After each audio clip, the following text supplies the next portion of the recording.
But first of all, thank you to Google for hosting us. Google are a really special partner of ours. We've worked with them extensively over the years, and we tend to do some quite cool first-of-kind deals. Thank you to all of you for coming. Thank you to HSBC and Deutsche Bank for participating. And thanks to taking the time.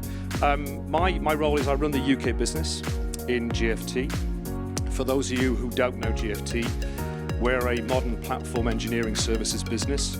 We're predominantly working in financial services, so 90% of what we do is in financial services. So what I mean by that is capital markets, asset management, insurance and retail banking. As Adrian says, we're very vertically specialized. We're now 12,000 people globally in 20 countries after a recent acquisition of Sophos. So we're in some quite interesting locations, quite a big business in the UK, probably the biggest market for us. But we have locations in Latin America, in Vietnam, Eastern Europe and Spain. So that's kind of who we are. And as I say, we've worked extensively with Google over the last few years, and we're delighted to be here tonight in their offices. Having some conversation about AI or generative AI is a pretty good hook right now if you're on the services side of the business. And there's a lot of, still quite a bit of hype, but I would say perhaps AI is a little bit different. The levels of investment that are going in the marketplaces, in the client side and the services side are very, very significant. And of course, a lot of this is now in the public domain as well, in terms of open source. So I think we'll talk a little bit about where we are, but I think there is a little bit of difference.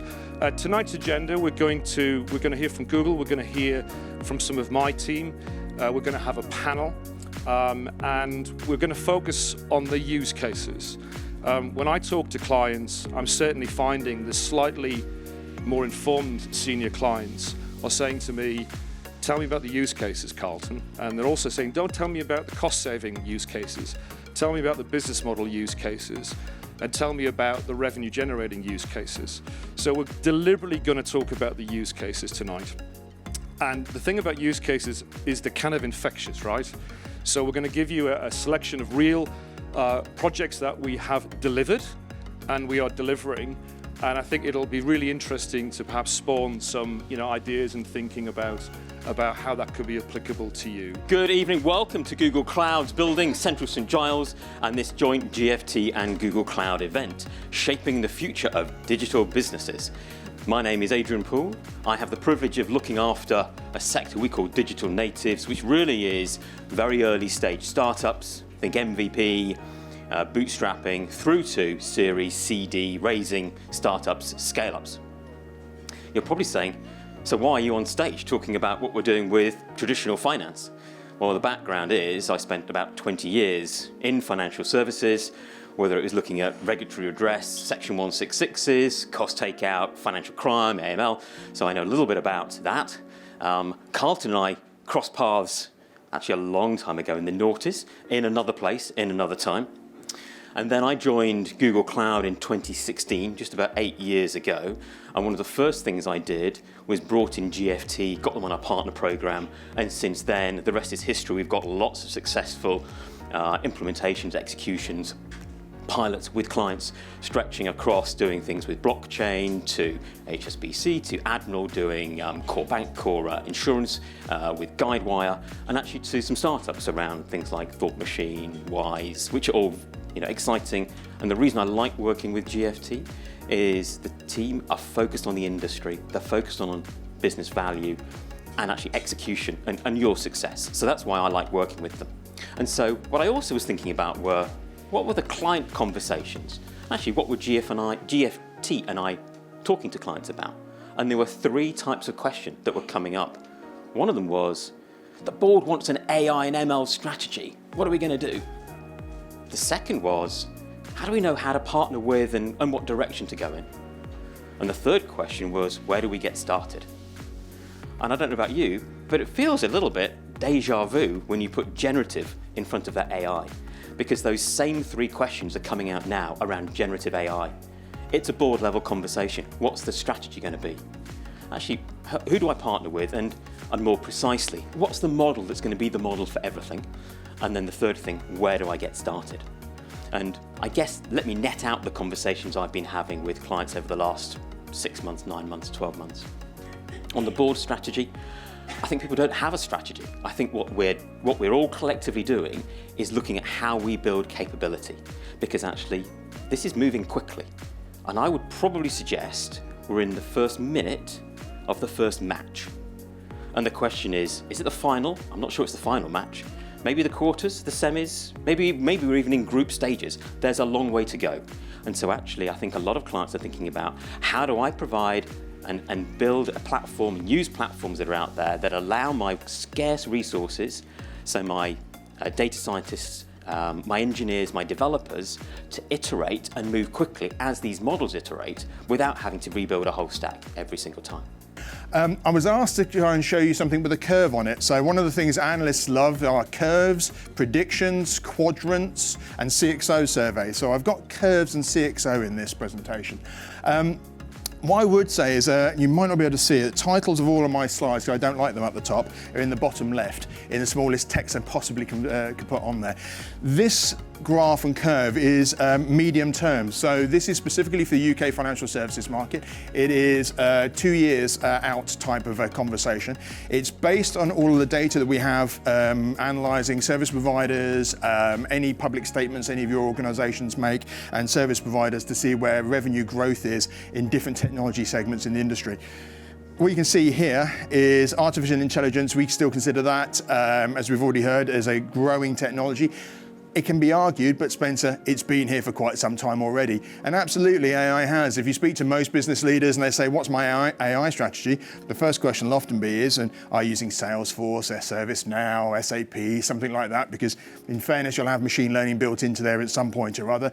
If you're using Fiserv or something from them, you'll also have it in there as well. So artificial intelligence for us, it's still a growing area. It hasn't reached its pinnacle yet, but obviously generative AI has come onto the scene, and we won't mention the specific company. I was asked not to, but I will say anyway. Obviously, with the explosion of ChatGPT in that November period of time, those sort of few years ago, what it's really done is it's changed the conversation.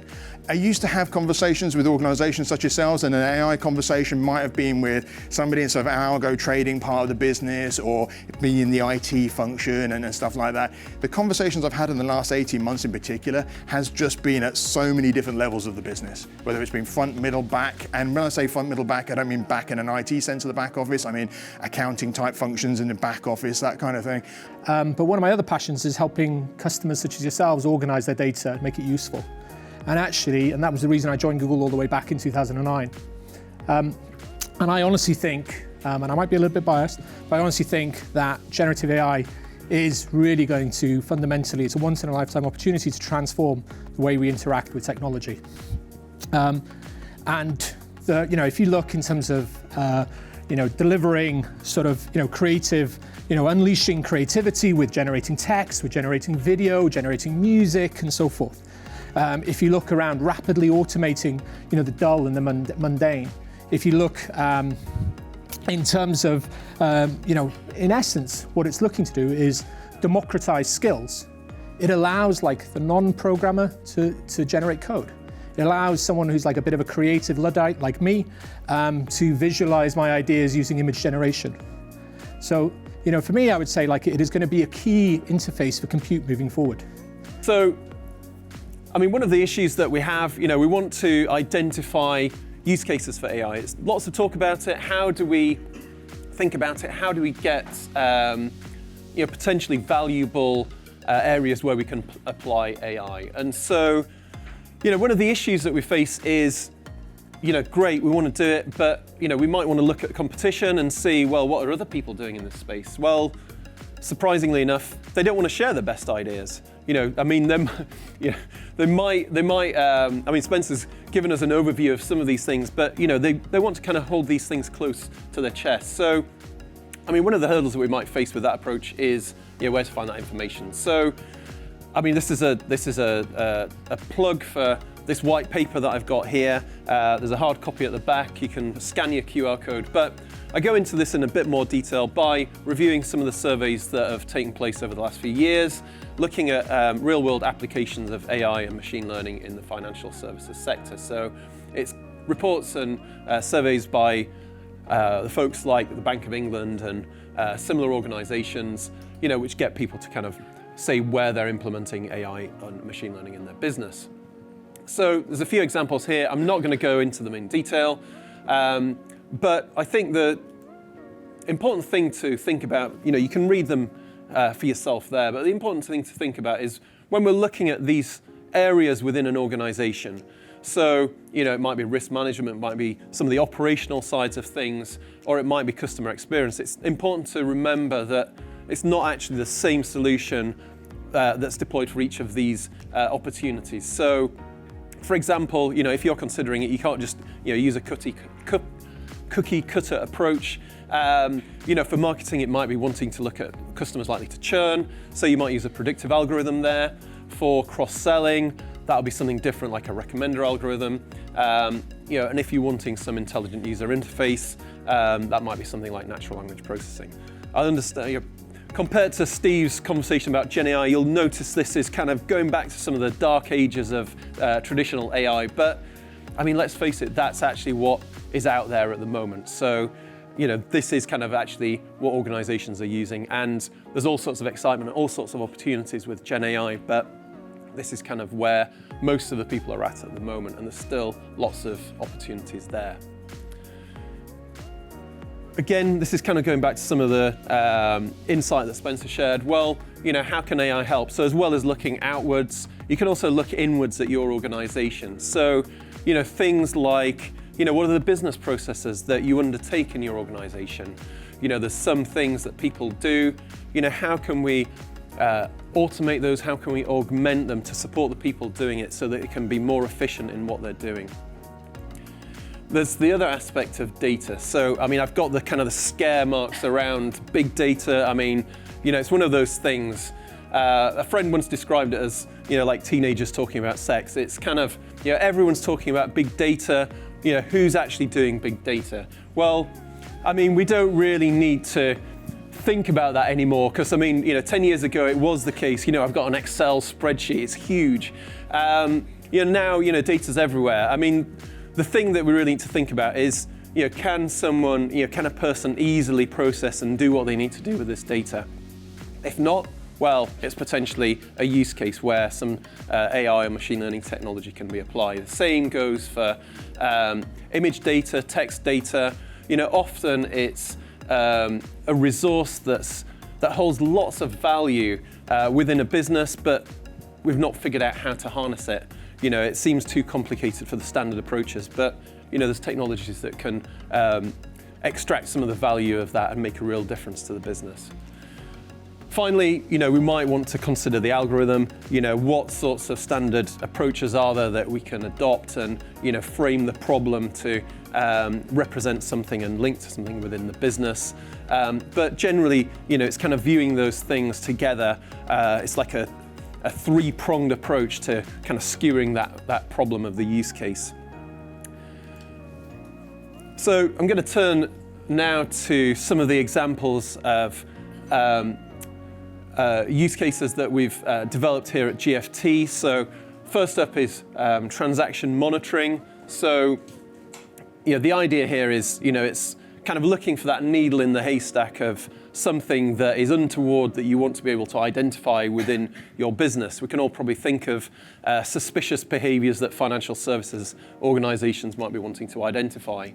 But the cool thing about this is, there's machine learning, great, tick, but actually using natural language processing laid on top of that to be able to explain how that decision was arrived at. So, that's useful for explainability, for review, as well as for audit purposes. And there's value in terms of automating manual work and then also applying the relevant regulatory oversight to that. Credit risk, so credit decisioning. So both of these relate to projects with large investment banks. I mean, this again is, a problem of, well, we want to identify whether or not, we think this is a good candidate for offering credit to an organization. Well, we need to assess risk, but one of the key bottlenecks in there was, we harvest data from different sources about an organization or an individual. Great as a person, you can say, well, Amazon.co.uk, Amazon.com, Amazon sites relating to Amazon.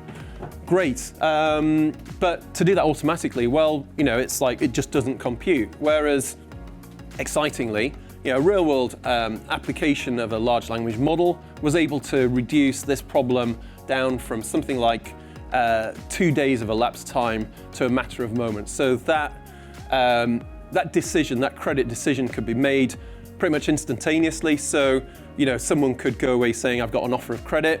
Great, I can take advantage of that rather than going away thinking, right, they'll be back to me in 2 days. Oh, hang on, I found a better offer over here immediately. So, real value using these kind of exciting technologies. I guess to summarize, come and talk to GFT. We'd be glad to help you explore some of these AI opportunities and use cases. We don't bite. Invest in these twin pillars. So data governance, data infrastructure, governance of